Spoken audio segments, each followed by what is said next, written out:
Nos protege em todos os lugares que a gente caminhar.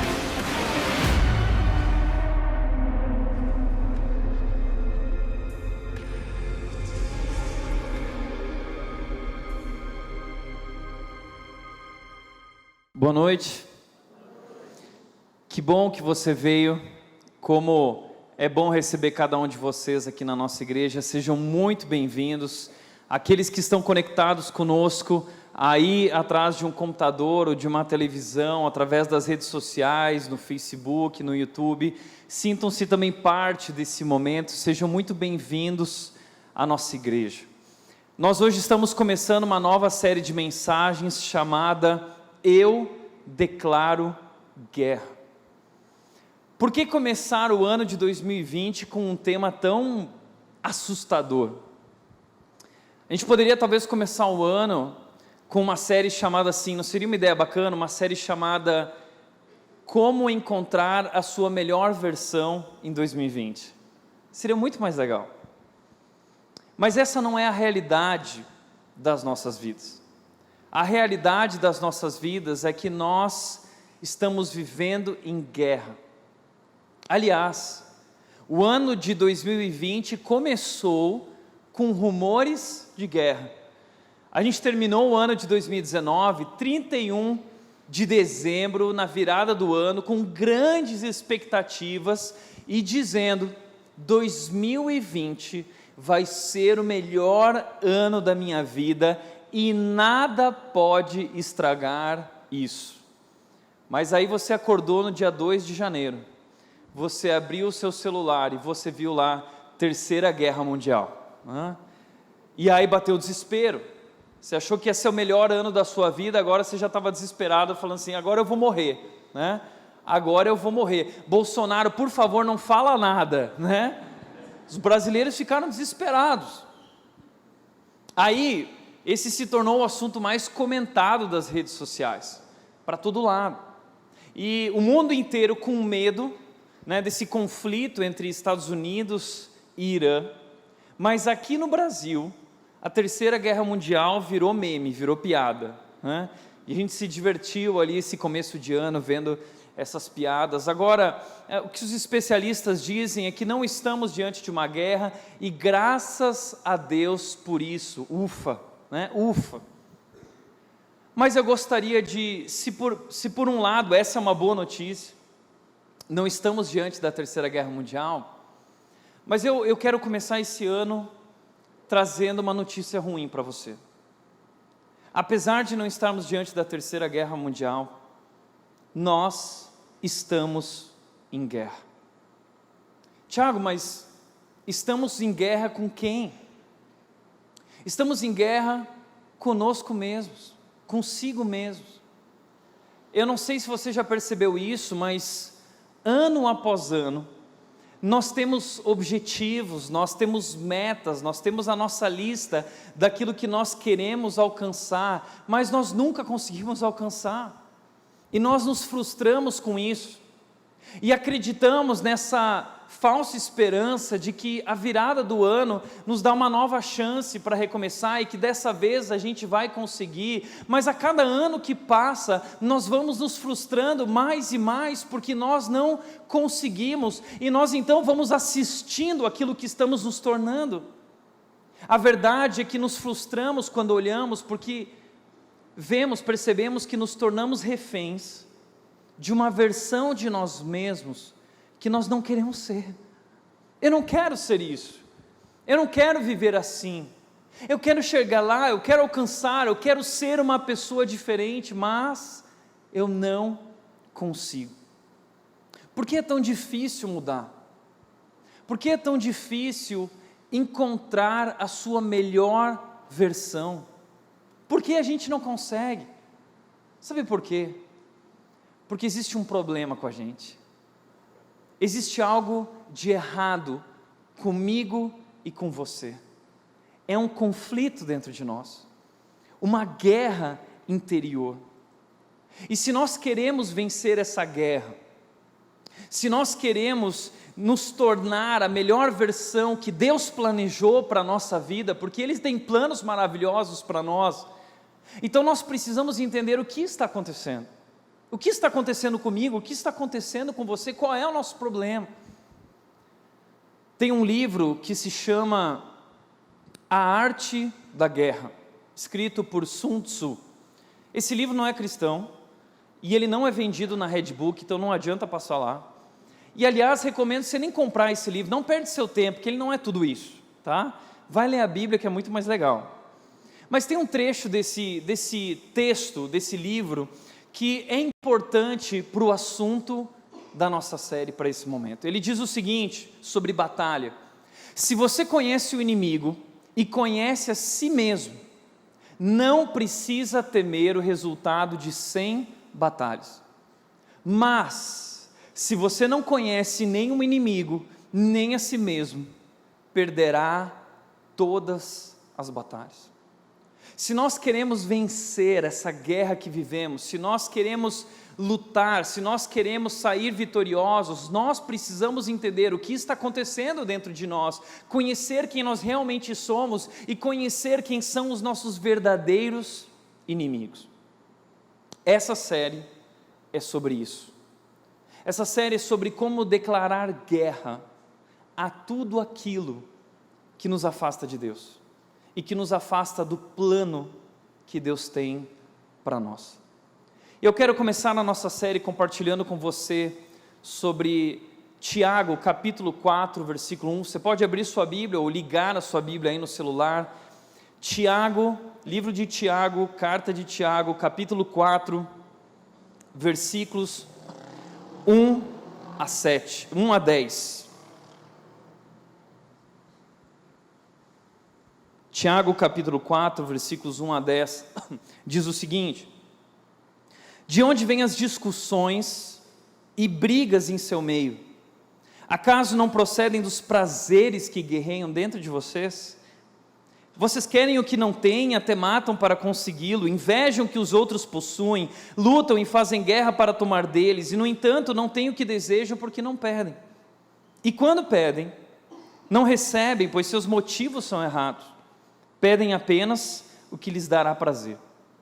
Adúlteros, não percebem que a amizade com o mundo os torna inimigos de Deus? Repito, se desejam ser amigos do mundo, tornam-se inimigos de Deus. O que vocês acham que as Escrituras querem dizer quando afirmam que o Espírito colocado por Deus em nós tem ciúmes? Contudo, Ele generosamente nos concede graça, como dizem as Escrituras: Deus se opõe aos orgulhosos, mas concede graça aos humildes.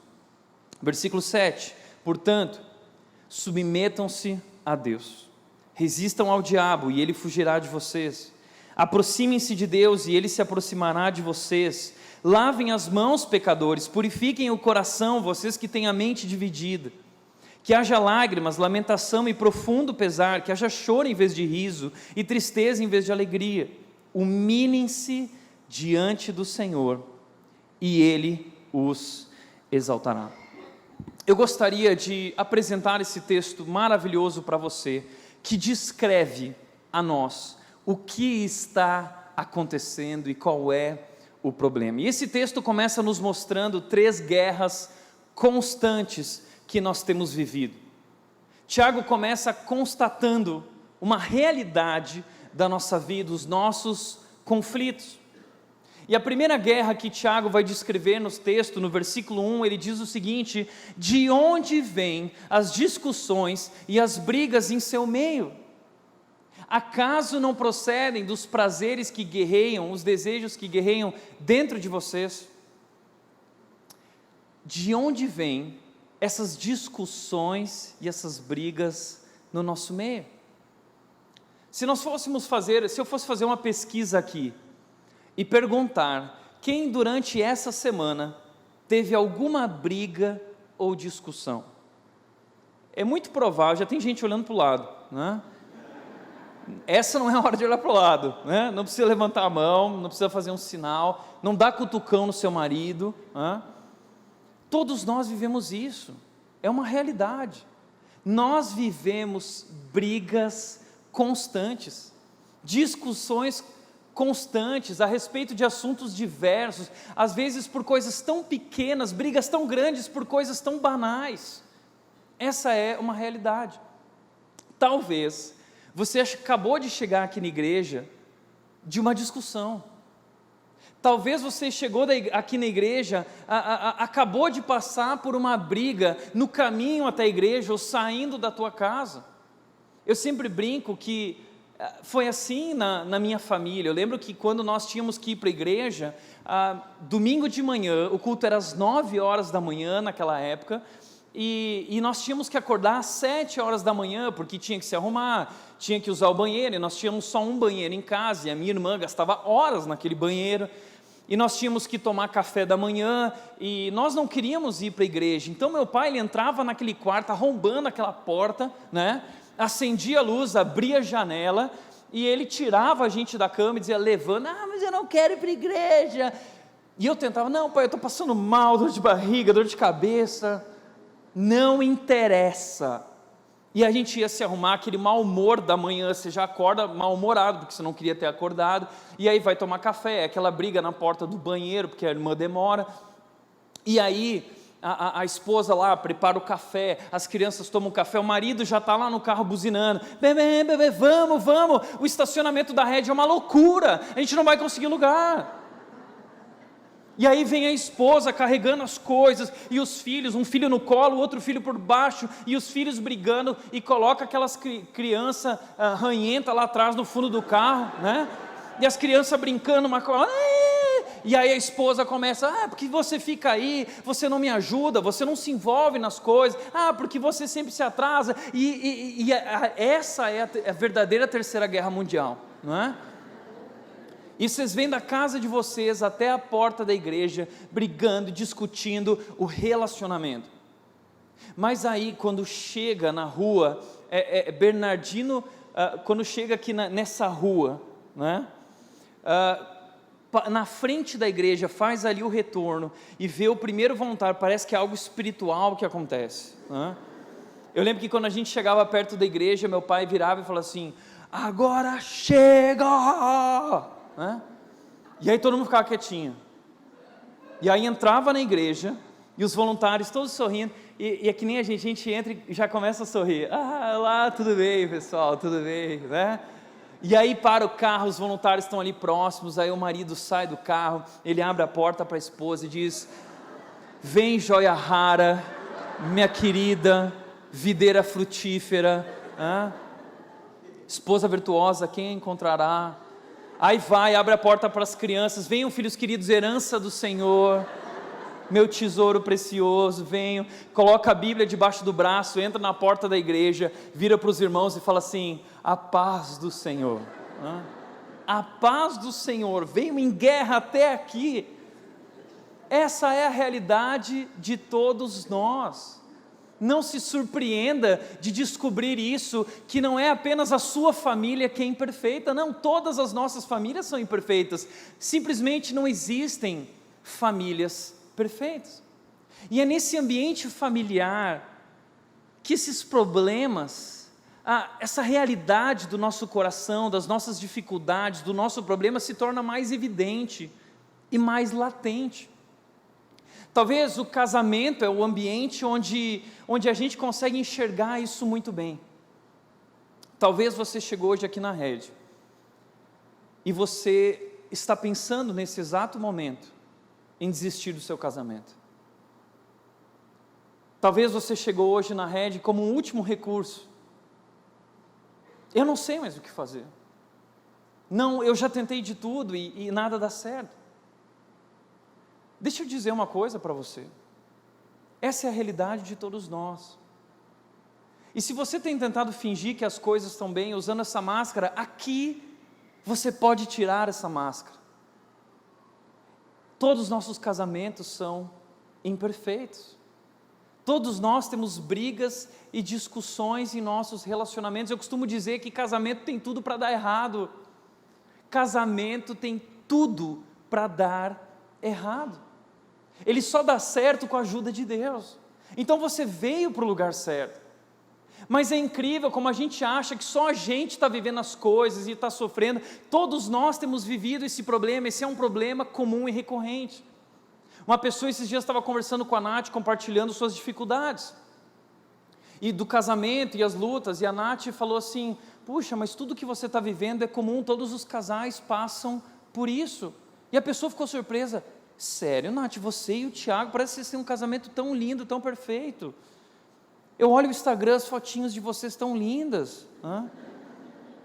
Aí a Nath veio e compartilhou isso para mim. Nossa, amor, olha o que ela falou. E a gente deu risada junto e depois a gente brigou. Deixa eu te contar uma coisa. Essa semana eu dormi na sala. Teve uma noite que eu dormi na sala. E vou falar a verdade, sabe o que foi? Uma discussão. Uma briga. E o nosso orgulho nos coloca, veja que o texto está dizendo isso, de onde vêm essas brigas e discussões? Acaso não procedem dos prazeres que guerreiam dentro de vocês? O que? É esse orgulho, é esse egoísmo, eu quero afirmar que eu estou certo, o que eu quero entra em conflito com o que ela quer, e por isso o casamento, ele é tão difícil, porque relacionamento gera intimidade, intimidade gera conflito. E é por isso que nós temos visto tantos casamentos destruídos, tantos divórcios. Essa é a realidade, o casamento está em xeque. Será que realmente vale a pena ser tão difícil? Porque a gente olha para um casal que a gente considerava aquele casal 20, sabe quando você olha na igreja, ou por aí os artistas, né? Casal 20, lembra o Brad Pitt e Angelina Jolie? Ai, que casal maravilhoso. Como não dá certo um casamento desse? Porque se der briga, olha para o lado e fala assim: meu, é Angelina Jolie, deixa para lá. É o Brad Pitt, deixa para lá. Mas diante dos desafios do casamento, essa questão de beleza, de química não é nada. Existem problemas muito mais profundos. Então a gente recebe a notícia que aquele casal se divorciou. Aí a gente olhava para aquele casal que a gente admirava, o casal do telejornal, William Bonner e Fátima Bernardes. Ai, que casal maravilhoso, uma história incrível, trigêmeos. Ai, que lindo, eles no Castelo de Caras, eles em Angra dos Reis, maravilhosos. Daqui a pouco vem a bomba, se separaram. Aí daqui a pouco vem a bomba, aquele casal lindo, maravilhoso, que nós amamos, o Tiaguinho Pagodeiro e a Fernandinha, se divorciaram. Mas o que nos colocou diante do desespero foi um último casal, Chimbim e Joelma, a gota da água, Mas aí a gente olha para isso e a gente começa a questionar o seguinte: será que casamento realmente vale a pena? Porque no casamento nós somos colocados diante desses problemas, diante de nós mesmos, e no começo parece que tudo é perfeito, No começo, quando você conheceu ele, no começo, quando você conheceu ela, você se apaixonaram, tudo era incrível. A gente costuma, no começo, quando está apaixonado, a supervalorizar as virtudes, os pontos positivos, e a gente se dá tão bem, e a gente releva os defeitos, a gente releva as fraquezas. É que nem propaganda do McDonald's, de lanche do McDonald's. Você chega lá no McDonald's, você vê aquela propaganda, aquele lanche maravilhoso. Nossa, esse lanche que eu quero. Feliz da vida, você abre a caixa e vem um lanche todo estranho lá dentro. Assim é quando você se casa e olha para o teu marido e conhece teu marido. Meu, é isso, né? É isso aqui, né? Quando você ia namorar com ela, vocês saíam juntos, ela era tão linda e maravilhosa. Primeira noite que vocês dormiram juntos no casamento, na noite nupcial, você acorda de manhã, você fala assim: nossa, foi com isso que eu casei? Ali começa essa frustração do casamento. Deixa eu te dizer uma coisa inevitável no casamento, é se frustrar com o nosso cônjuge, porque ele não é tudo aquilo que nós imaginávamos, ela não é tudo aquilo que nós imaginávamos. E talvez hoje você está se questionando aí, se perguntando, será que eu casei com a pessoa certa? Porque nós somos completamente diferentes. Então talvez eu devia ter casado com alguém parecido comigo, porque o mundo fica dizendo que eu preciso encontrar minha alma gêmea, que eu preciso encontrar esse amor da Disney, de que eles se conheceram e foram felizes para sempre. Puxa, eu também quero viver o felizes para sempre, mas essa não é a realidade da minha vida.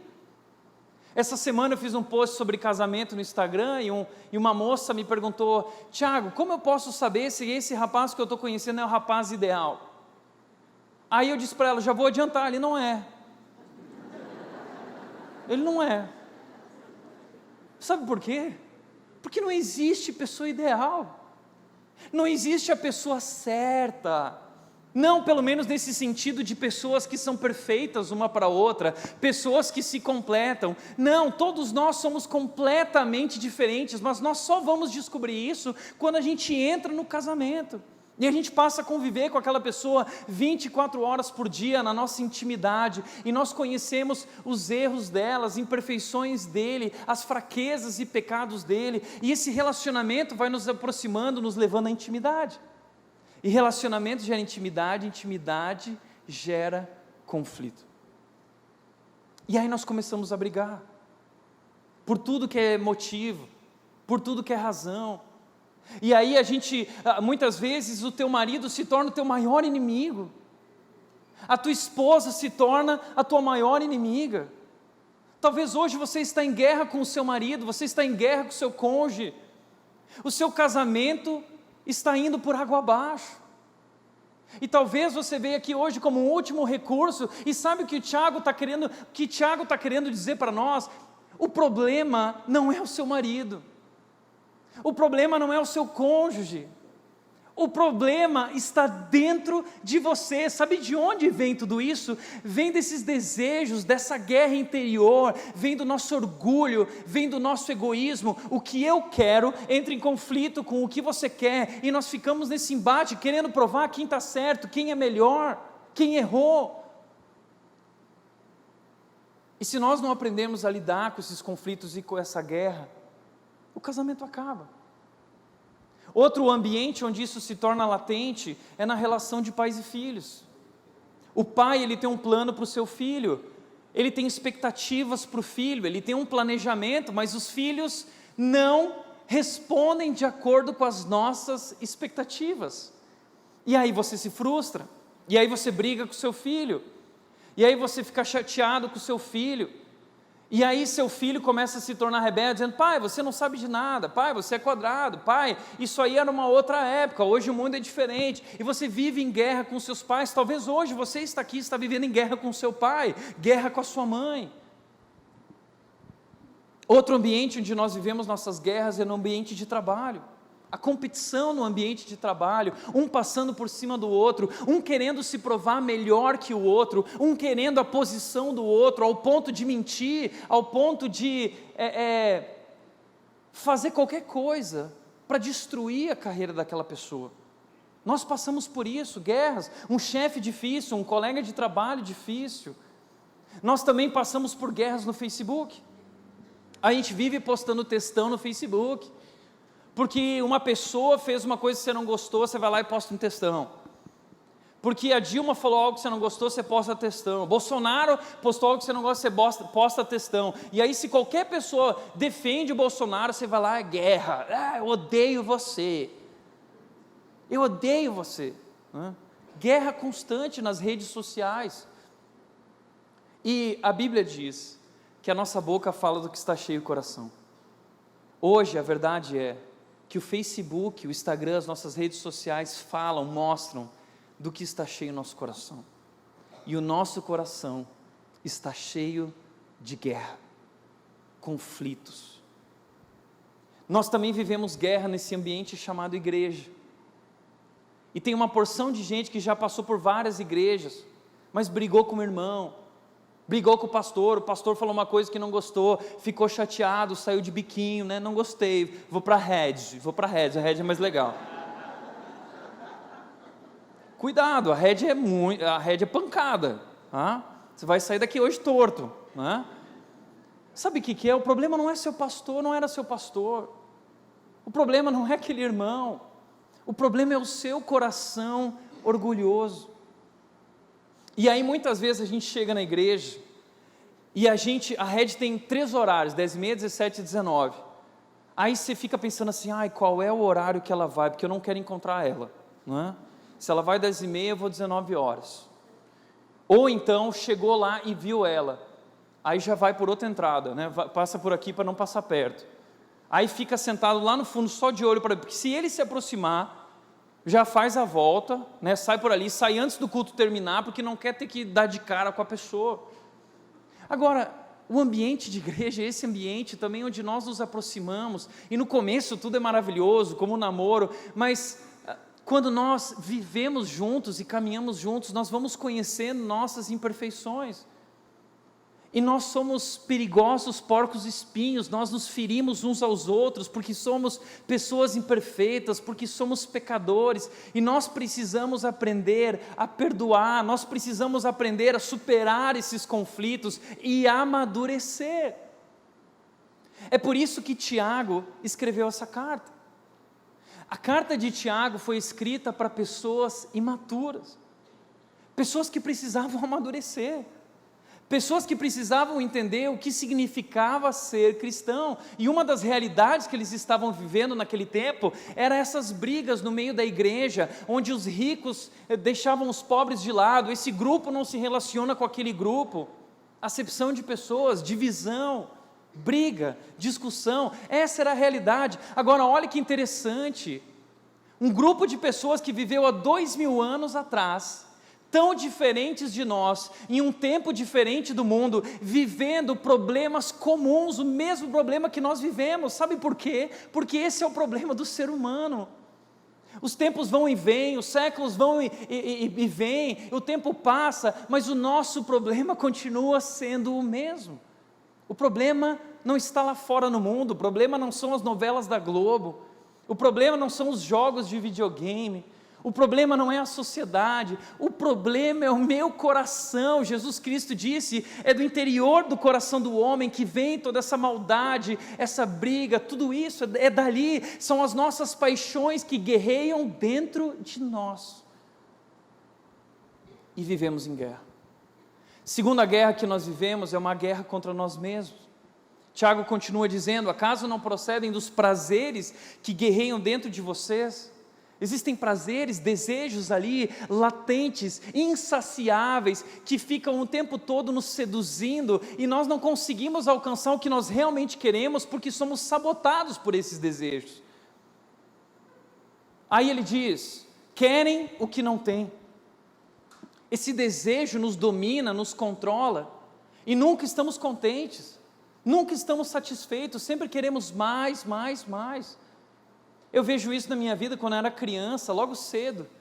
Eu falava, pai, eu via alguma coisa, eu falava assim, pai, eu quero aquilo, aquele brinquedo, eu preciso daquilo, eu não posso viver sem aquilo. E eu ficava no pé do meu pai, pai, eu quero, pai, eu quero, pai, eu quero. Até que depois de muita insistência, muito tempo, meu pai me dava. Aquela alegria. Passava 2 dias, perdia a graça. Aí já via outra coisa e queria. Agora eu quero isso, né? Então, nunca estamos satisfeitos. O problema é que a gente vai crescendo e os nossos brinquedos vão ficando mais caros. E a gente quer brinquedinhos de luxo, a gente quer ter bens materiais, a gente quer ter uma casa dos sonhos, e não há nenhum problema com isso, mas o problema é que nada satisfaz, nós sempre queremos aquilo que nós não temos, mas nós já temos tanto. Ele continua dizendo, até matam para conseguir, mata, rouba, faz o que for necessário, nós fazemos o que for necessário, a gente passa por cima de qualquer um, para conquistar o que nós queremos. Invejam o que os outros possuem. A grama do vizinho é sempre mais verde. Aí você olha para a vida dele, o carro dele é melhor, a casa dele é melhor, a família dele é melhor, o emprego dele é melhor, e aí você vive essa angústia interior, porque você queria ter aquela vida. E o que acentua essa crise interior nossa é o Instagram. A gente entra no Instagram, e você odeia ela, mas você segue ela, né? E você posta nas fotos dela, ai, maravilhosa. Mas por dentro você está se corroendo, por quê? Porque ela é mais bonita que você, porque ela é mais magra que você, e você fica sofrendo, porque na verdade você queria ter a vida dela, você queria viver uma vida com ela, mas as redes sociais não são a vida real, mas nós vivemos, as redes sociais hoje estão acentuando essa inveja, essa comparação, e toda comparação dessa forma é diabólica, e destrói as nossas vidas, somos insatisfeitos, e olha o que ele diz, e vocês fazem guerra para tomar deles, e no entanto não têm o que desejam. Depois de tudo que nós fazemos, depois de tanta guerra, depois de tanta luta, depois de tanta briga, depois de tanta discussão, a gente consegue o que a gente quer, mas a gente não conseguiu o que a gente realmente queria, a gente não está satisfeito, a gente não está contente, a gente quer mais. Você tem metas para a sua vida, eu quero terminar 2020 fit, mas aí você sai do culto e já corre para o McDonald's, eu estou com fome, só hoje, amanhã eu começo, né?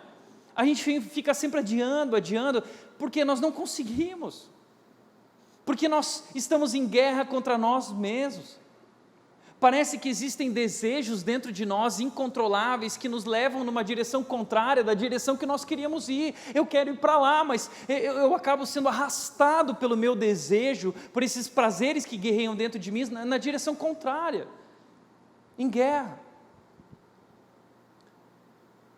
Por outro lado, estamos em guerra contra Deus. Essa é a razão por que estamos em guerra com as pessoas e conosco mesmo, porque no fundo, a nossa guerra é uma guerra contra Deus. Começa nesse relacionamento com Deus que está em guerra. O texto diz, versículo 3 diz, e quando pedem para Deus o que vocês querem, vocês não recebem. Então é como um filho que pede uma coisa para o pai e o pai não dá, o filho fica de bico e nós ficamos de bico com Deus.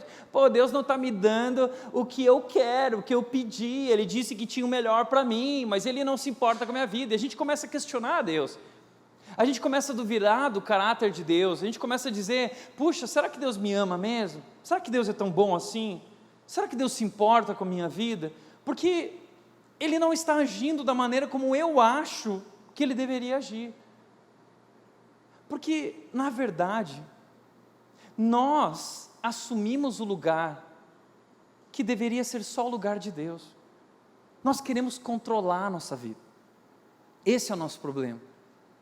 Nós estamos cheios demais de nós mesmos. E nós não queremos nos submeter a Deus. Nós não queremos nos submeter aos planos de Deus, à vontade de Deus. Nós queremos fazer do nosso jeito. Nós queremos saciar a nossa sede. E aí nós vivemos essa crise com Deus entre aquilo que eu quero e aquilo que é a vontade de Deus. A gente vive essa briga constante, latente, uma guerra contra Deus.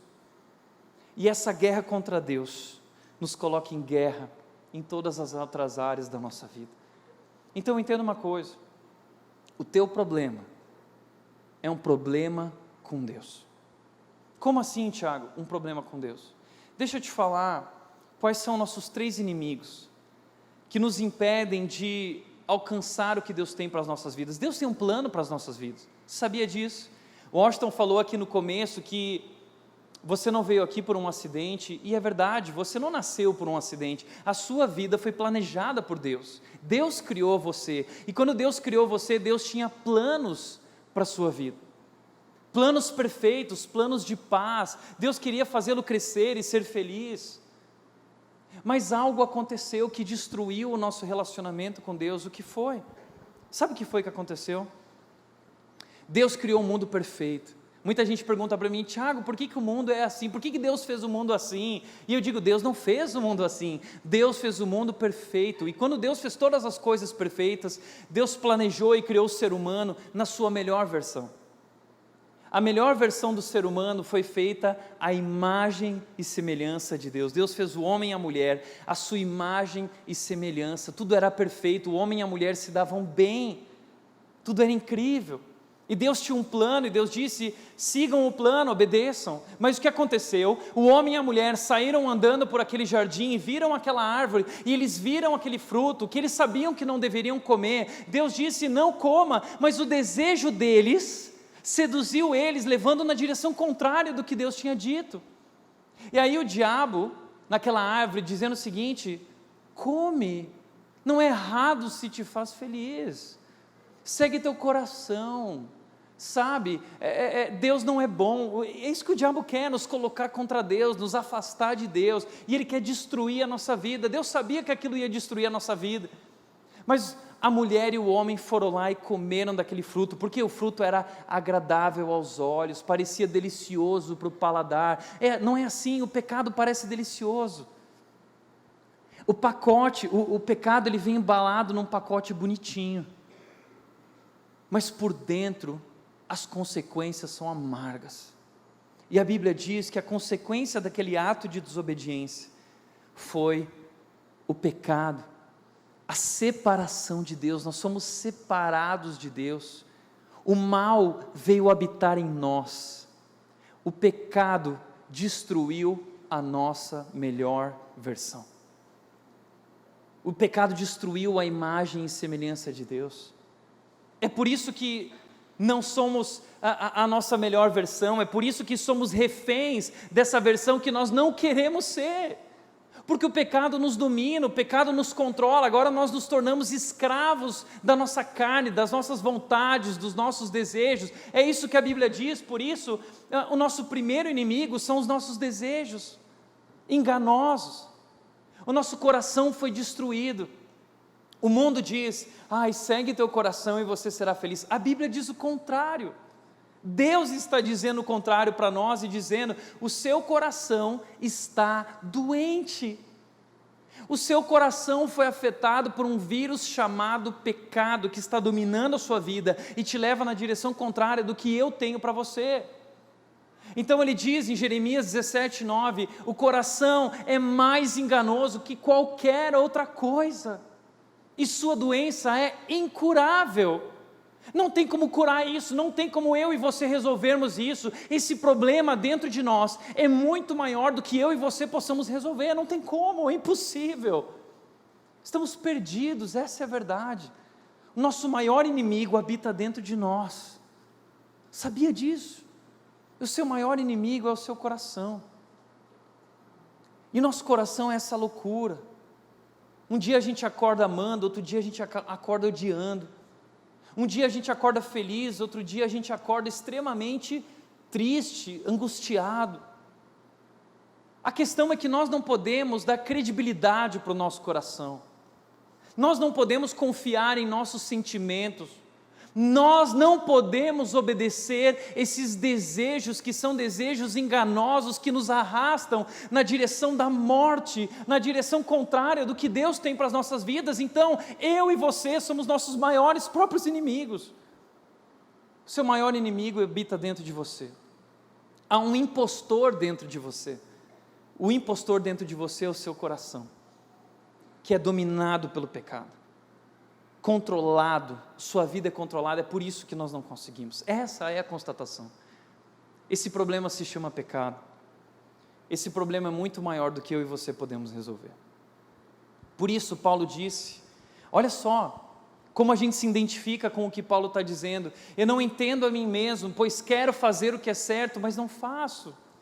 Eu quero fazer, eu quero mudar, faço promessas para minha esposa, para o meu marido, eu quero, vai ser diferente, mas eu não consigo, eu não faço. Em vez disso eu falo que eu odeio, e muitas vezes nós brigamos, discutimos e falamos aquilo que nós não gostaríamos de ter falado, e no final das contas você vai dormir e fica triste, ou você acorda no outro dia e pensa: por que eu falei aquilo, por que eu fiz isso? Nós somos dominados por isso. É um problema.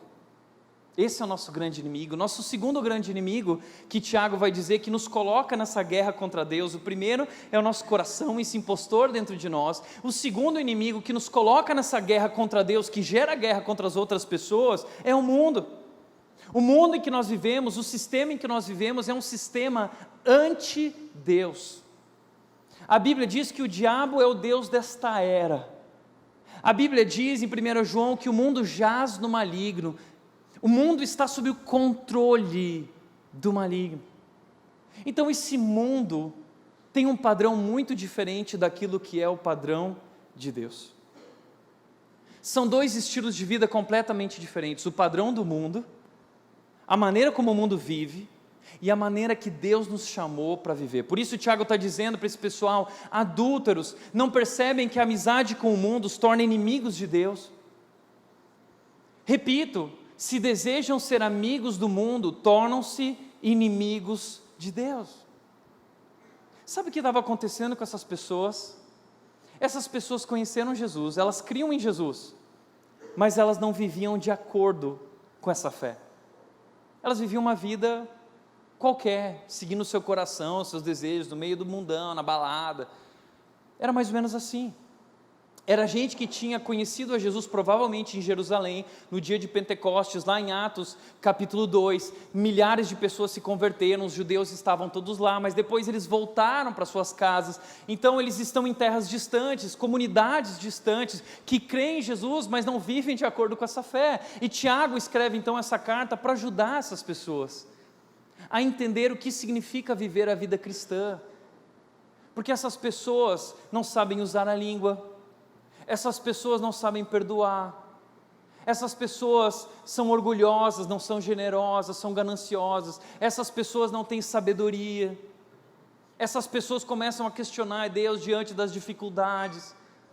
E Tiago então vai ajudar essas pessoas imaturas a amadurecer. E a primeira coisa que ele vai dizer é: vocês foram chamados para viver uma vida diferente.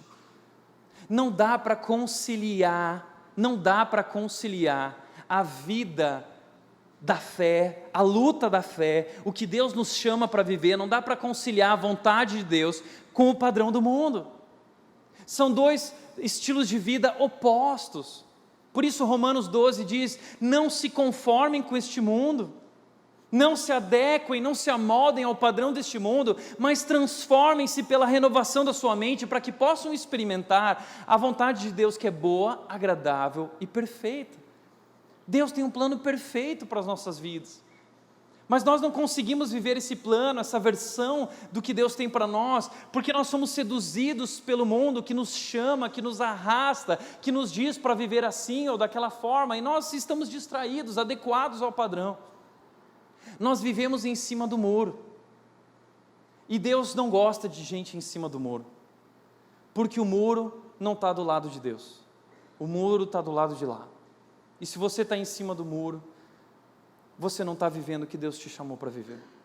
Por isso Deus disse: porque vocês são mornos, eu estou disposto a vomitá-los. Eu preferia que vocês fossem quentes ou frios. Posicionamento. Deixa eu te falar uma coisa: andar com Deus é uma guerra. Andar com Deus é uma guerra. Se você pensou que o fato de ter escolhido o cristianismo ia te ajudar, ia ser um caminho mais fácil, você se enganou. É o caminho mais difícil. Jesus disse que existe um caminho estreito, uma porta estreita, e existe um caminho largo. O caminho largo é o caminho do fluxo. A multidão vai nessa direção, o mundo vai nessa direção, é a direção do nosso coração, é a direção dos nossos desejos, é a direção que diz: segue o teu coração. O mundo vai nessa direção, mas a Bíblia diz que nós, como cristãos, fomos chamados para passar pela porta estreita, por esse caminho difícil, que tem a ver com morrer para nós mesmos. Então nós somos chamados para viver a vontade de Deus, andar na contramão. A gente nada contra a correnteza, é muito mais difícil, mas vale a pena. Então entenda uma coisa: a vida cristã não é um mar de rosas. O fato de sermos cristãos não nos blinda das dificuldades, aumenta as nossas dificuldades. O fato de sermos cristãos não nos isenta do sofrimento, ele nos coloca diante do sofrimento. Mas a nossa paz e o nosso descanso não está na ausência de problemas na vida cristã. A nossa paz está na certeza de que Deus está do nosso lado, e que esse é o melhor caminho, é o caminho de transformação, para que eu possa me transformar naquilo que Deus planejou para a minha vida. Enquanto eu viver essa vida aqui, eu não vou conseguir descobrir a minha melhor versão, porque ela está escondida em Jesus. A minha melhor versão, ela se parece com Jesus. E se eu quero me parecer com Jesus, e esse é o propósito de Deus para a minha vida, eu preciso buscar a Deus, e eu preciso deixar o mundo, e eu preciso entender uma coisa, que não existe um terceiro caminho. Tem muita gente buscando o terceiro caminho. Tem a porta estreita, tem o caminho largo, mas Tiago, não tem um caminho aí no meio, né? Não quero ser radical, Tiago, mas a vida cristã é assim. Jesus Cristo disse: se alguém quiser me acompanhar, se alguém quiser vir após mim, negue-se a si mesmo, tome a sua cruz e me siga. Por isso, o texto diz o seguinte: o que vocês acham que as Escrituras querem dizer quando afirmam que o Espírito colocado por Deus em nós tem ciúmes? Sabe por que ele tem ciúmes? Porque depois de tudo que ele fez por nós estávamos perdidos no nosso pecado, estávamos mortos em nossas transgressões, mas ele nos amou, e a Bíblia diz que ele nos amou tanto, que ele enviou seu único filho. Imagina um pai que abre mão do seu único filho que ele ama, para morrer por aqueles que não merecem, para morrer por traidores. Nós somos traidores, nós desobedecemos a Deus, nós escolhemos viver do nosso jeito, mas isso deu errado, e ao invés de ele deixar as coisas assim, ele envia o filho dele, para morrer naquela cruz, para fazer o que só ele podia fazer, o que nós não podemos resolver, e Jesus morre a nossa morte, ele paga o preço no nosso lugar. Aquela cruz era o meu lugar, era o seu lugar. Nós somos pecadores, nós desobedecemos a Deus, nós somos esses traidores, mas ele dá a vida por nós, e derrama o amor dele sobre nós, derrama o perdão dele sobre nós, ele vence a morte, e a Bíblia diz que quando nós cremos em Jesus, nós nos tornamos filhos de Deus, e o Espírito Santo de Deus vem habitar em nossa vida, e o Espírito Santo de Deus nos capacita a viver uma nova vida, e 2 Coríntios 5,17 diz, se alguém está em Cristo é uma nova pessoa, se alguém recebeu Jesus na sua vida é uma nova pessoa, as coisas antigas passaram, e tudo se fez novo, surgiram coisas novas, vivo novo. Mas depois de tudo isso que ele fez, e do convite para viver o novo, encontrar a melhor versão que ele nos chamou para ser, que ele planejou para as nossas vidas, uma vida abundante, uma vida completa de satisfação e alegria, nós continuamos vivendo a vida velha, nós não deixamos as coisas antigas para trás. É por isso que o texto está dizendo que Deus tem ciúmes, porque ele está dizendo assim: olha tudo que eu fiz por você, eu tenho o melhor para você. Não é um desejo ruim esse ciúmes de Deus, não é um ciúmes possessivo, não, é porque ele diz o seguinte, em Jeremias 29:11, Deus diz o seguinte: eu é que sei os planos que tenho para vocês, eu sou Deus, eu amo você, eu dei a minha vida naquela cruz por você, o que mais eu preciso fazer para provar para você o quanto eu te amo? O que mais eu preciso fazer para que a sua vida seja transformada? Porque aquela cruz traz poder para nós vivermos uma nova vida, uma nova versão. Mas existe um terceiro inimigo por trás de tudo isso, e esse terceiro inimigo, ele é o diabo. O versículo 7 diz: resistam ao diabo e ele fugirá de vocês. Resistam ao diabo e ele fugirá de vocês. Sabe quem está por trás de tudo isso? É o diabo. E o contexto aqui é muito legal, porque o versículo 6 ele vai dizer para nós o seguinte: Deus detesta os orgulhosos, mas ele concede graça aos humildes. E aí ele fala sobre o diabo, sabe por quê? Porque o pecado preferido do diabo é o orgulho. O pecado preferido do diabo é a vaidade, e o diabo gosta de brincar com o nosso orgulho, porque ele é cheio de si, e é isso que é o diabo, é um ego absoluto, e ele sabe que nós também gostamos desse ego absoluto, e ele gosta de falar aquilo que a gente quer ouvir, ele gosta de inflar o nosso ego, ele gosta de sussurrar no nosso ouvido: nossa, como você é incrível, você é bom demais. Ele gosta de encher a nossa bola, e quando o nosso orgulho está ferido, quando alguém fez algo que nós não gostamos e nós ficamos irritados, ele sussurra no nosso ouvido dizendo: quem ele acha que ele é para fazer isso com você? Ele sussurra no nosso ouvido dizendo: você não precisa passar por isso, Ele sussurra no nosso ouvido dizendo: afirme-se, vingue-se, dê o troco para Ele, mostre que você é melhor que Ele, prove para as pessoas quem você realmente é. É Ele que fica incitando a gente, é Ele que fica dizendo: ame a si mesmo, é Ele que fica dizendo: olhe para você, pense em si mesmo. É Ele que fica enchendo a nossa bola, e essa é a razão porque nós vivemos em guerra, porque no fim das contas, tudo é sobre mim, e quando alguém não age da forma como eu quero, como eu espero, de acordo com as minhas expectativas, eu entro em guerra, eu fico irritado, eu xingo, eu falo grosso. E quem está por trás de tudo isso? É o diabo, que quer destruir sua vida, quer destruir seu casamento, e quer te afastar de Deus. Por isso, nós precisamos declarar guerra a tudo que nos afasta de Deus. Nós precisamos declarar guerra a tudo aquilo que nos afasta do plano que Deus tem para as nossas vidas. Deus tem um plano perfeito para a sua vida. Por isso, a pergunta aqui é: como vencer nossos inimigos? Como vencer essa guerra? Como resolver esse problema? Essa série é sobre isso. Essa série é exatamente sobre isso. Nós vamos conhecer muito bem cada um desses inimigos, as estratégias por trás de tudo isso, e como nós podemos vencê-los, e como nós podemos ser aquilo que Deus planejou que nós fôssemos. Mas eu gostaria de te dizer uma coisa: você sozinho, você não é capaz. Nós não conseguimos por conta própria. Vai chegar, deixa eu te falar uma coisa, 2020 vai chegar e você vai se frustrar de novo. Se você continuar tocando sua vida como tem tocado até aqui, nada vai mudar.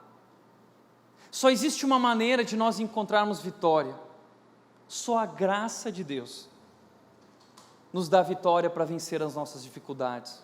A graça de Deus nos ajuda a vencer as nossas dificuldades. Por isso, o versículo 6 diz: contudo, Ele generosamente nos concede graça. Sabe o que é essa graça? É socorro, é ajuda. Nós estávamos perdidos no lamaçal, Ele deu a mão e Ele nos tirou do lamaçal. Ele nos tira do império das trevas e nos leva para o reino do Filho do seu amor. Ele faz isso. Nós não éramos capazes de resolver esse problema chamado pecado, por isso Deus enviou Jesus para fazer algo que eu e você não podemos fazer, e naquela cruz, Ele resolveu esse problema, Ele acabou de uma vez por todas com o pecado, e Ele declarou que a morte não é mais a última palavra, a vida é a última palavra, e eu encontro essa vida nele. Quando eu me aproximo dele, eu encontro graça, salvação, Ele me concede graça. Hebreus 4,16 diz: aproximemo-nos com confiança do trono da graça, aproximemo-nos com toda a confiança desse Deus gracioso que nos ajuda, que nos ama, a fim de encontrarmos ali misericórdia e ajuda no momento da necessidade. Ele nos ajuda. Por isso, deixa eu te dizer uma coisa: para de ler livros de autoajuda. A resposta não está dentro de você, a resposta está na cruz. É o que Ele fez por você que te liberta, que te salva, que te traz vida. Então para de buscar ajuda na autoajuda e busque ajuda na ajuda do alto. Ele é o nosso socorro, Ele nos concede graça, e a sua palavra é o livro que nós deveríamos ler buscando a ajuda do alto. A vida que nós queremos viver está na palavra de Deus. E nós podemos viver essa nova vida pela graça de Deus. Por isso, esse assunto é para a série, mas eu quero dar um gostinho. Porque talvez você está aqui hoje, você está falando assim: Tiago, é isso. Eu não quero esperar até semana que vem. Tiago, me ajuda, o que eu faço agora? Deixa eu te dizer o que você faz agora. Sabe o que você faz agora?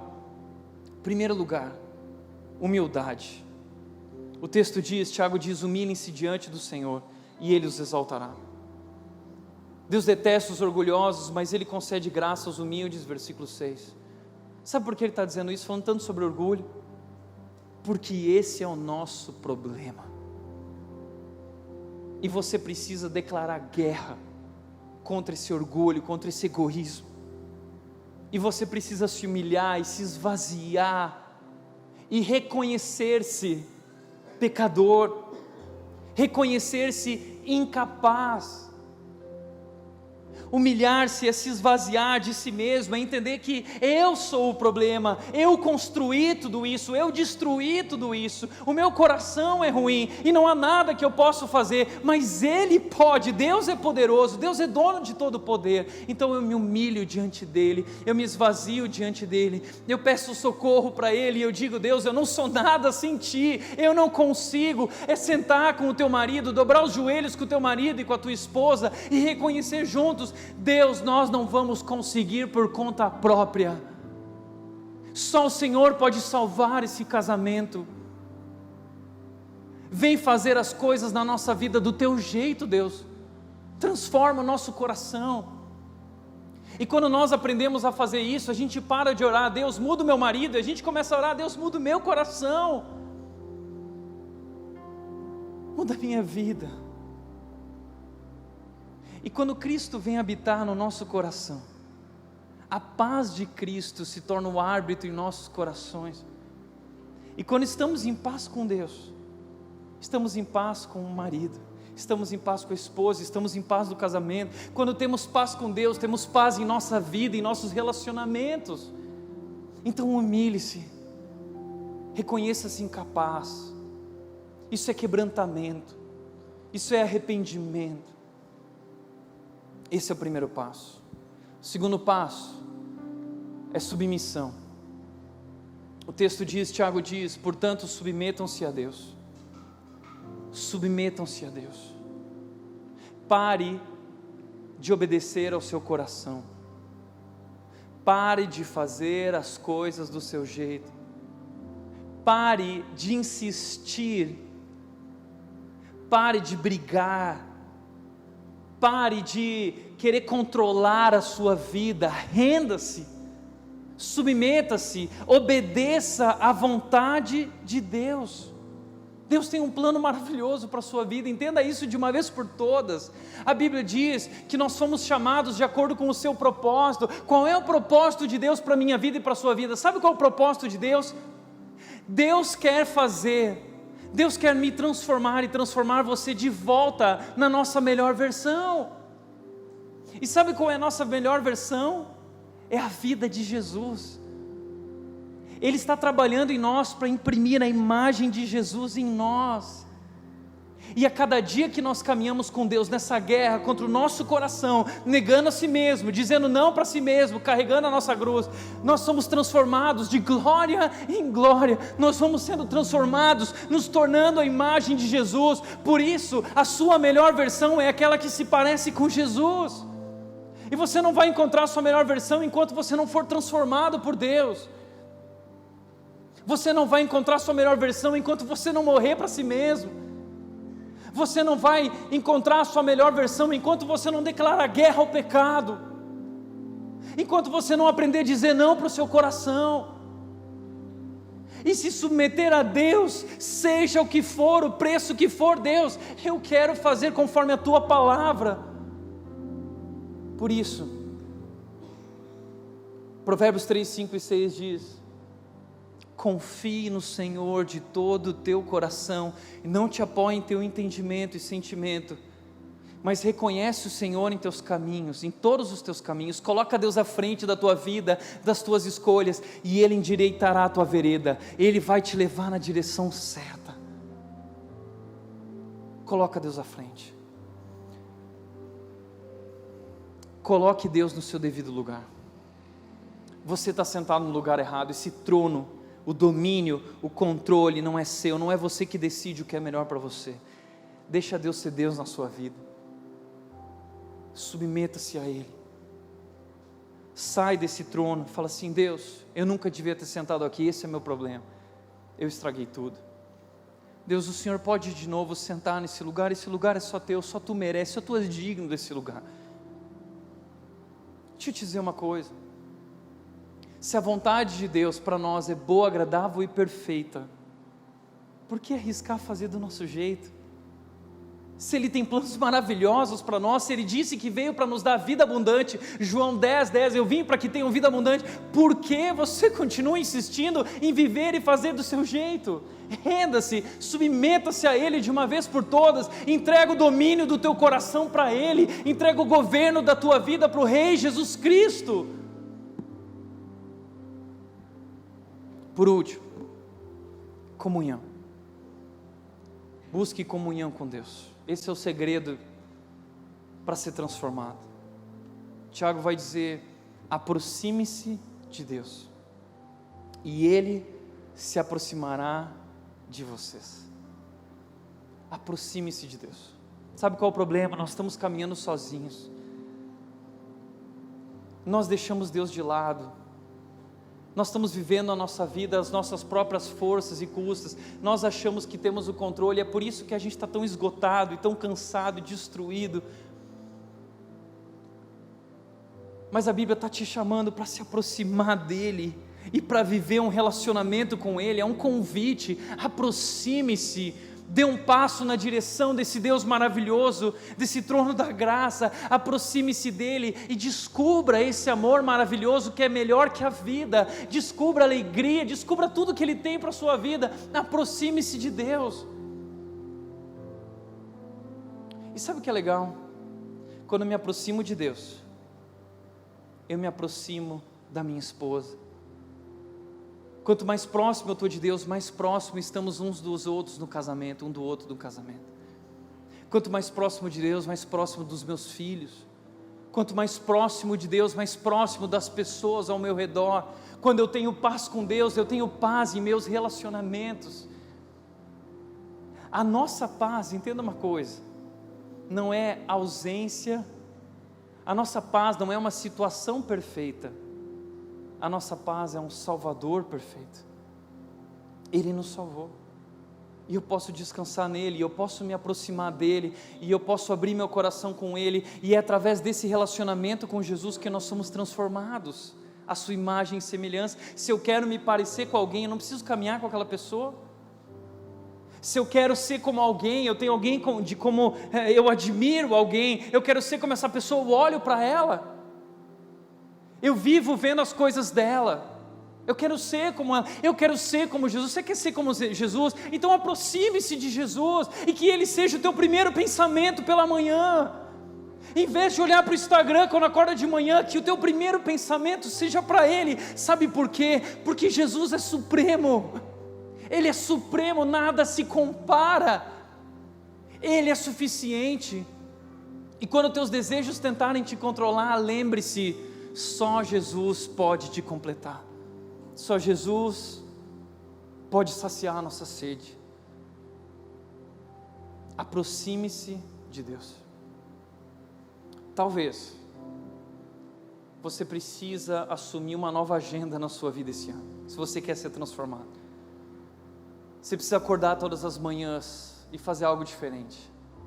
Não adianta, no final do ano, muitos pastores, na virada do ano, fazem aquela oração na igreja: ó Senhor, abençoa 2020. Esse tipo de oração não tem efeito nenhum.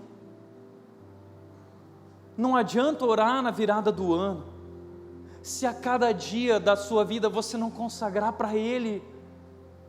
Então todas as manhãs, eu preciso dobrar os meus joelhos, e eu preciso lembrar quem Ele é, e quem eu sou, e eu preciso declarar guerra diante dEle ao meu egoísmo, declarar guerra à inveja dentro de mim, declarar guerra ao meu orgulho, declarar guerra às minhas fraquezas, e dizer: Deus, eu preciso de Ti. Deus, eu começo os meus relacionamentos contigo, e que o Senhor abençoe a minha vida, o dia de hoje, o meu casamento, o meu trabalho. Eu quero, Deus, paz. Deus, eu quero ser transformado. A cada dia, vai para o teu quarto de guerra, dobra o teu joelho e declara guerra. Declara guerra a tudo que te afasta de Deus e dos planos que Ele tem para a sua vida. Por isso, para refletir e praticar, Declare guerra a tudo que te afasta de Deus e dos planos que Ele tem para a sua vida.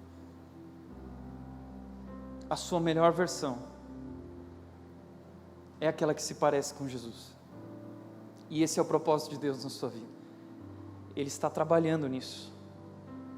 E Ele colocou o Espírito Santo dEle na sua vida. É a presença dEle em você, essa garantia de que Ele vai completar essa obra. Que obra? A obra que Ele começou a pintar Jesus na sua vida. Ele está transformando você à imagem de Jesus, porque Jesus, a nossa identidade está em Jesus. Segundo lugar, pare de viver em função dos seus desejos e prazeres, só Jesus pode te completar. Chega. Terceiro e último lugar, deixe Deus assumir o devido lugar no seu coração e na sua vida. Renda-se a Ele. Renda-se. Como eu venço meus inimigos? Renda-se. Você não vai conseguir. Só Ele pode. Mas Ele nos convida a se aproximar dEle e viver uma vida completamente nova. A sua melhor versão é o que Ele tem para você. Amém? Feche os teus olhos. Pai querido, nós queremos te agradecer, Deus, te agradecer pelo teu amor. Nós não merecíamos tudo isso. Nós abandonamos o nosso relacionamento contigo, nós acabamos vivendo de acordo com nossos desejos, nós acabamos escolhendo errado. Isso destruiu nossas vidas. E hoje somos reféns, muitos aqui hoje são reféns de uma versão que não querem ser. São presos, estão cativos. E Deus, hoje nós estamos aqui, se humilhando, reconhecendo que não somos nada sem Ti, que precisamos de Ti, que só o Senhor pode resolver esse problema. E é isso que nós clamamos, Deus, vem transformar as nossas vidas, vem fazer todas as coisas novas, vem completar a Tua obra em nossas vidas, vem nos fazer conforme, segundo a imagem do Teu Filho maravilhoso, Jesus Cristo, o nosso Salvador, o Senhor de nossas vidas, o Rei Jesus. Nós entregamos o domínio, a chave do nosso coração para Jesus, e que Jesus assuma o controle de nossas vidas. Nós queremos ser transformados, Pai. Agradecemos pela redenção, essa obra escrita pelas Tuas mãos. O Senhor está nos transformando, e essa é a nossa confiança, Pai. Nós descansamos em Ti, a nossa paz está nesse perfeito Salvador. Agradecemos em nome de Jesus, amém.